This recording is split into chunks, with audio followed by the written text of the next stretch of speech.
Chapter 2: Origins of the Attraction Code. Is your mental software obsolete? The other day I was having a conversation with a guy about women and dating. I was telling him that women like it when a man guides them by putting his hand on their lower back, like when you're slow dancing or crossing the road. It makes them feel valued and safe. He agreed, but thought that this was ultimately rather silly. He said that women don't need to be protected by men. There are laws and police officers for that. He was only seeing the surface. I explained that our modern society has existed for just a sliver of time compared to our long human history. For hundreds of thousands of years, humans lived in treacherous environments full of predators, competition, and scarce resources, and around the world many still do today. So what does this have to do with you or me, in our society, in the 21st century?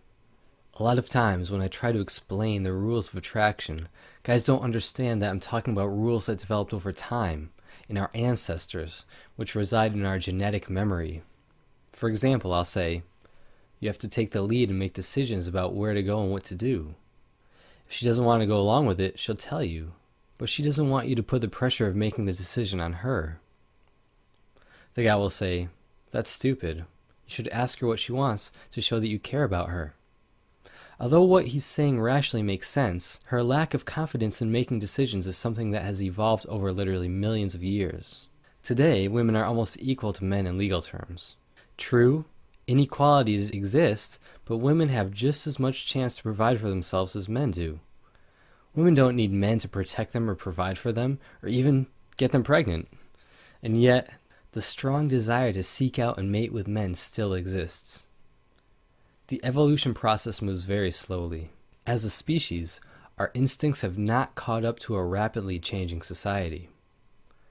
This is because evolution happens slowly, over a span of generations. It takes about 1,000 generations for a significant, observable trait to manifest. The longer a species exists within an environment niche, the deeper and more lasting their traits and instinctual needs.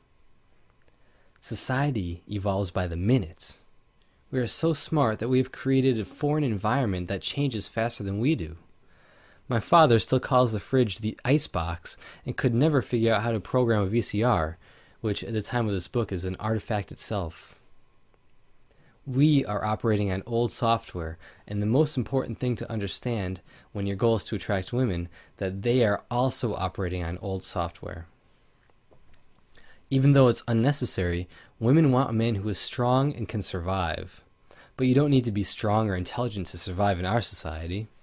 It's very easy for most people to get through school, get a job, and get enough to eat every day without being the most dominant member of the group. And unless there's something seriously wrong with you, you have enough survival value to attract any woman you want. So, it's no longer about demonstrating survival. It has become a game of exhibiting cues that convey relative dominance. And these cues aren't technical tricks for you to memorize. The cues are governed by higher level processes that we will soon investigate and begin to consciously control. Keep in mind, there has to be a balance. We cannot just simply play the old game. Some new rules also apply, and we must take that into consideration. For example, buying a drink for a woman as a way of getting permission to talk to her is a weak move because it conveys to her that you are not valuable enough on your own and you need the added value of a strawberry daiquiri to be worth her while. If you are already having fun together, it can be good to get a round of shots for the two of you. You are buying her a drink, relatively modern convention, but you are doing it in a way that conveys survivability, providing for her, and so valuing her according to ancient rules. You are conveying a dominant character. She is looking at your character instead of your cool haircut or your fancy watch. By modern society's rules, politeness, money, and cool clothes would be most important in conveying dominance and thus attracting women. I assure you, they are not. Think of how many times you have wondered how some loser with a crappy job and no money could have gotten a beautiful woman like her. Remember, a man's value is in his character. And your character is not judged according to modern society's survival requirements. If you have a job and a nice car and health insurance, then you are a survivor. By today's standards, you're a good investment. Unfortunately, she's not wired to screen for a nice car and health insurance. Even a woman who asks you what kind of car you drive is really screening you to see how you answer the question. In other words, she's testing something else and is probably a characteristic that has evolved over millions of years. When you understand the attraction code, you won't even have to think about how to pass her test. It will already be in you. Attraction code clue number 5. Today's society is a technological marvel that has out-evolved our own biological instincts. We cannot trust modern science or even the latest psychology to point us in the right direction. We must look elsewhere and ultimately find a solution which not only gives us the dominance necessary for attraction, but also considers society's new rules.